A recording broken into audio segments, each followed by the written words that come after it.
Assalamualaikum warahmatullahi wabarakatuh. Good morning, ladies and gentlemen. My name is Ismail Buhari.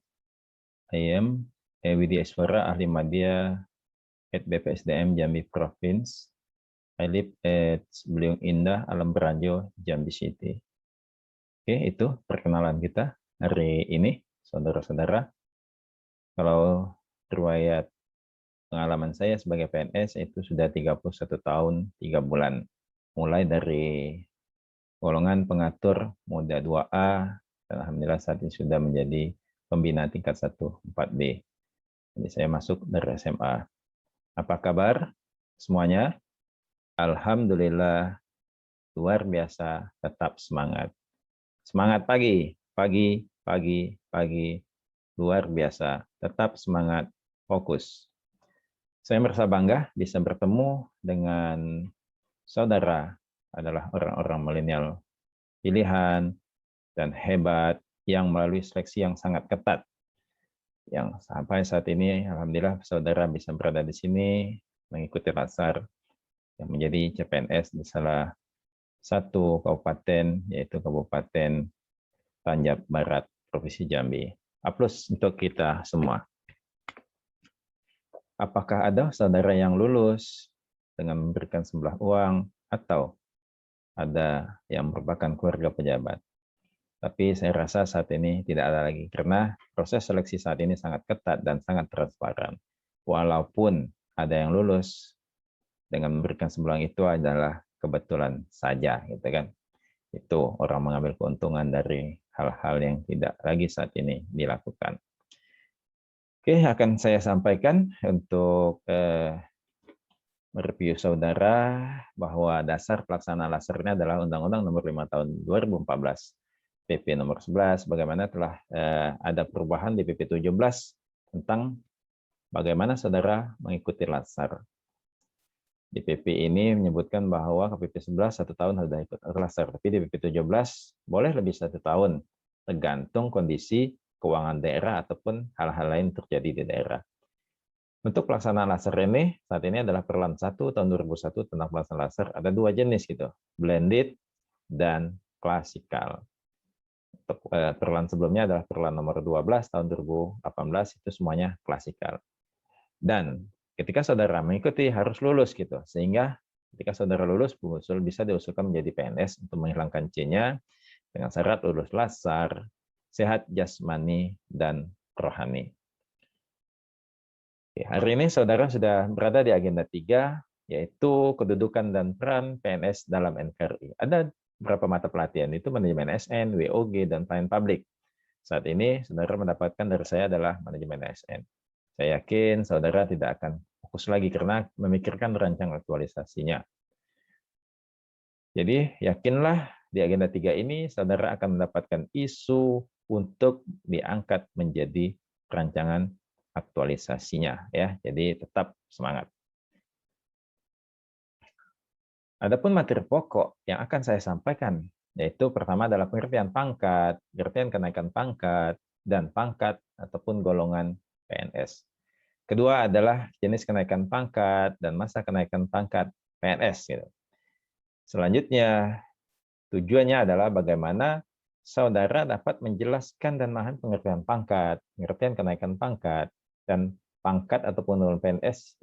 Dan selanjutnya, saudara dapat memahami jenis kenaikan pangkat dan masa kenaikan pangkat. Jadi deskripsi singkat ini bahwa sesuai dengan Undang-Undang dan PP 11 tahun 2017, PP 17 tahun 2020, jadi manajemen aparatur sipil negara tujuan adalah untuk membangun aparatur sipil negara yang memiliki integritas, profesional, dan netral. Yang sangat penting adalah bebas dari intervensi politik. Ini juga diatur dalam PP 53 tahun 2010 ada 17 kewajiban dan 15 larangan. Salah satu larangannya bagaimana PNS ini tidak terlibat dalam politik. Sebenarnya bebas dari praktik KKN, serta mampu menyelenggarakan pelayanan publik yang berkualitas bagi masyarakat. Kenapa kita harus meningkatkan kualitas pelayanan? Karena adalah tuntutan. Gitu kan. Ada yang tahu mungkin tuntutan apa saja terhadap kita? Yaitu tuntutan terhadap pelayanan kita yang harus cepat, transparan, gitu, cepat respon, sehingga masyarakat merasa dilayani. Dasar hukum manajemen ASN ini adalah Undang-Undang Nomor 5 Tahun 2014 tentang ASN, PP 11 dan PP 17, bagaimana saya sampaikan di awal lagi. Yang penting di sini adalah PP 12 Tahun 2002 dan Keputusan Kepala Daerah Nomor 12 Tahun 2002 tentang kenaikan pangkat PNS. Dan Peraturan LAN Nomor 1 Tahun 2021 tentang pelatihan dasar CPNS. Ada yang tahu apa itu pangkat dan apa itu kenaikan pangkat? Oke, silakan sebutkan namanya. Oke, si Asnawi, pangkat apa? Jabatan. Si David, apa? Pangkat itu adalah kedudukan. Oke, kita lihat apa sebenarnya pengertian pangkat itu adalah kedudukan yang menunjukkan gitu. Menunjukkan apa? Menunjukkan seorang PNS berdasarkan jabatan dalam rangkaian susunan kepegawaian yang digunakan untuk dasar penggajian. Jadi penggajian kita ini berdasarkan golongan. Saat ini saudara di golongan 3A gitu. Penata muda 3A digaji sesuai dengan pangkat saudara. Apa itu kenaikan pangkat? Jadi kenaikan pangkat itu adalah penghargaan yang diberikan atas prestasi, kerja, dan pengabdian kita. Jadi pangkat itu bukan hak ya. Jadi pangkat itu adalah penghargaan terhadap prestasi kita dan pengabdian kita. Dan juga sebagai untuk meningkatkan prestasi kita berdasarkan dorongan terhadap kita untuk meningkatkan pengabdian dan prestasi kerja kita. Jadi sebagai motivasi kita, maka berikanlah kenaikan pangkat. Ini ada berapa pangkat dan golongan PNS, mulai dari golongan 1 sampai golongan 4. Mulai dari juru muda, 1A, dan juru tingkat 1, 1D. Selanjutnya ada golongan 2A sampai 2D, golongan 3A sampai 3D, dan di golongan 4 sampai 4E. Jadi ada 17 tingkatan di sini ya. Siapa saja yang bisa duduk sampai di eselon 2A, dia itu pangkat puncak tertingginya adalah 4D. Ya, di 4E ini adalah eselon 1. Jadi ada beberapa macam jenis kenaikan pangkat, itu kenaikan pangkat reguler, kenaikan pangkat pilihan, kenaikan pangkat pengabdian. Kita lihat di sini, apa sih kenaikan pangkat reguler itu? Minimal 4 tahun gitu. Berikan pada siapa? Pada PNS yang tidak menduduki jabatan. Pangkat tertinggi berdasarkan pendidikan. Saudara, misalnya pendidikan SMA, itu pangkat tingginya adalah 3B. Pendidikan T3 itu pangkat tertingginya adalah 3C. Dan pangkat saudara, kalau S1 saat ini nanti adalah pangkat tertingginya, kalau saudara tetap saja di staf itu adalah 3D. Kalau kenaikan pangkat pilihan 1 tahun sampai 4 tahun, bisa 2 tahun atau 3 tahun sudah bisa diusulkan kenaikan pangkat. Ini adalah fungsional gitu. Pada PNS yang menduduki jabatan dan kemampuan prestasi yang tinggi ataupun penyesuaian ijazah. Pangkat tertingginya berdasarkan jabatan dan jenis kenaikan pangkatnya. Selanjutnya adalah kenaikan pangkat pengabdian. Ada yang mau untuk mengusulkan pangkat? Saya tidak ada yang mau ya. Ini adalah diberikan pada anumerta yang mencapai batas usia pensiun, cacat karena dinas. Ya. Masa kenaikan pangkat itu ada 2 kali dalam setahun, yaitu periode 1 April dan 1 Oktober. Kalau 1 April ini biasanya diusulkan paling lambat kalau di provinsi itu tanggal 31 Januari. Kalau untuk periode Oktober itu paling lambat tanggal 31 Juli. Kenapa? Untuk proses selanjutnya akan dibawa ke DKN. Oke, saya sudah menyiapkan untuk diskusi kelompok. Nanti silakan akan saya sampaikan chat di Padlet-nya ya. Chat di Zoom-nya ini, Padlet-nya, ya, ini diskusikan kasus tersebut, buat bahan tayang, hasil diskusi di kelompok tampilkan depan kelas. Tunjukkan siapa menjadi moderator, penyaji, dan penyangga apabila ada kelompok lain menanggapi. Waktu diskusi kita ada 10 menit. Ini akan saya coba untuk share dulu Padlet-nya ya. Silakan saudara kerjakan kasus yang sudah saya sampaikan ini. Kelompok santi menyampaikan di sini, kelompok 2 nanti di sini, kelompok 3 di sini. Nah, pada 3 kelompok tadi sudah saya tanyakan di ketua kelasnya ada 3 kelompok di sini.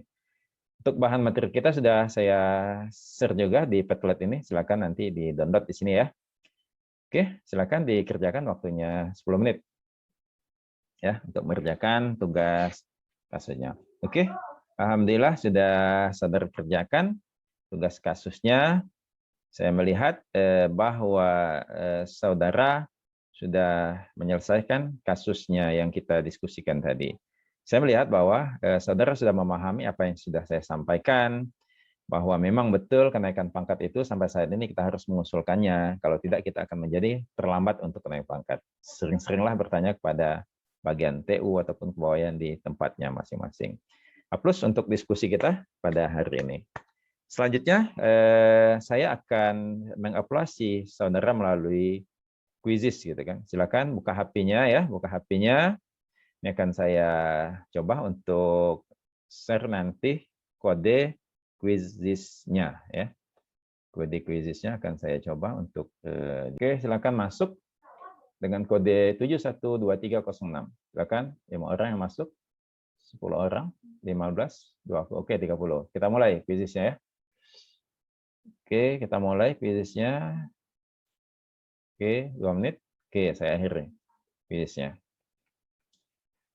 Oke, saya akhiri quizzes-nya.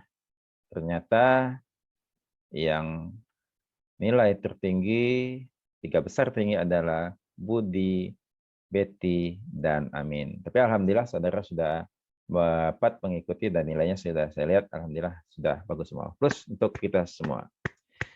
Alhamdulillah kita sudah melaksanakan pelajaran mulai pagi tadi sampai siang ini. Saya akan menyimpulkan apa itu pangkat. Itu pangkat adalah kedudukan yang menunjukkan tingkat seseorang PNS berdasarkan jabatannya yang digunakan untuk dasar penggajian. Kenaikan pangkat adalah penghargaan gitu, diberikan atas prestasi gitu. Prestasi dan pengabdian kita sebagai dorongan untuk kita agar bagaimana kita bisa meningkatkan prestasi dan pengabdian kita. Ada berapa jenis kenaikan pangkat? Kenaikan pangkat reguler, kenaikan pangkat pilihan, kenaikan pangkat pengabdian. Dan selanjutnya ada berapa periode, yaitu periode 1 April dan periode 1 Oktober.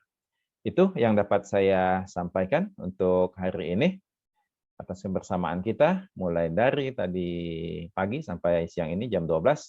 Sebelum saya akhiri, saya akan menyampaikan beberapa pantun. Buah kuini, batang kuini buahnya 2, bisa dipanjat dengan segera. Tengah hari ini kita bersama, semoga mendapat ridha dari Allah Subhanahu wa taala. Ndak 2 pantun seiring, kalau ada tempayan besi, buah dada penyejuk hati. Kalau ada kata-kata saya yang salah ataupun berkeranggunan di hati, mohon dimaafkan sepenuh hati. Bila topik oleh saya, Assalamualaikum warahmatullahi wabarakatuh.